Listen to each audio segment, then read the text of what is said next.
T'es étudiant et t'as pas envie de ruiner tout ton budget pour un loyer? Reste bien ici, je vais t'expliquer quelles sont les aides que tu peux demander.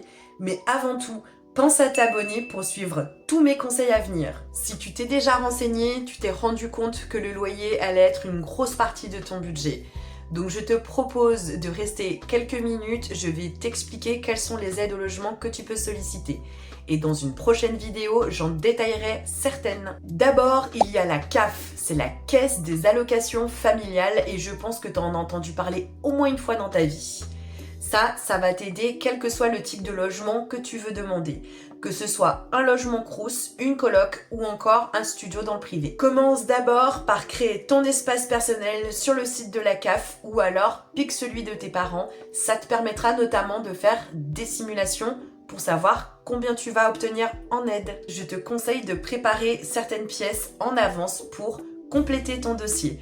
À savoir que tu pourras poser ta demande une fois que tu auras le bail signé en main. Sache que pour les aides de la CAF, il y a toujours ce que l'on appelle un mois de carence. C'est un mois pendant lequel tu ne toucheras rien. Donc pense aussi à le prévoir dans ton budget. D'ailleurs, je me suis dit qu'il faudrait peut-être que je fasse une vidéo un peu plus détaillée sur les aides au logement de la CAF, sinon tu vas vite être paumé. T'as besoin d'un coup de pouce pour payer ton dépôt de garantie dont je t'ai parlé dans ma précédente vidéo? Alors n'hésite pas à demander le prêt à taux zéro de Locapass. Et ça, c'est valable que tu sois boursier, en contrat d'alternance ou encore stagiaire, mais de plus de 3 mois. T'es en alternance et t'as moins de 30 ans, alors n'hésite pas à demander l'aide du dispositif Mobili Jeune proposé par Action Logement. Ça peut quand même aller jusqu'à 100 € d'aide par mois. Si t'es vraiment en grosse galère, tu peux faire appel au fonds de solidarité pour le logement de ton département. Attention, chaque département aura ses propres conditions d'attribution.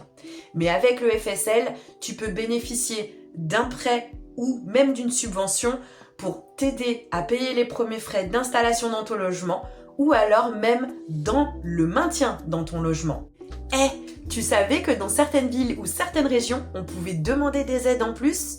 Eh oui! Je suis contente de t'annoncer que par exemple, sur Paris, tu peux faire appel au dispositif L. Si tu es étudiant boursier, que tu habites sur Paris et que tu es inscrit dans un établissement d'enseignement supérieur, tu peux te rendre sur leur portail pour en faire la demande. Ça peut aller jusqu'à 1000 € quand même, alors faut pas cracher dessus. Et toi, tu savais qu'il y avait autant d'aides au logement pour les étudiants? N'hésite pas à nous partager tes tuyaux si t'en as d'autres. Et aussi, reste bien connecté, like et partage, j'ai plein d'autres tips à te donner.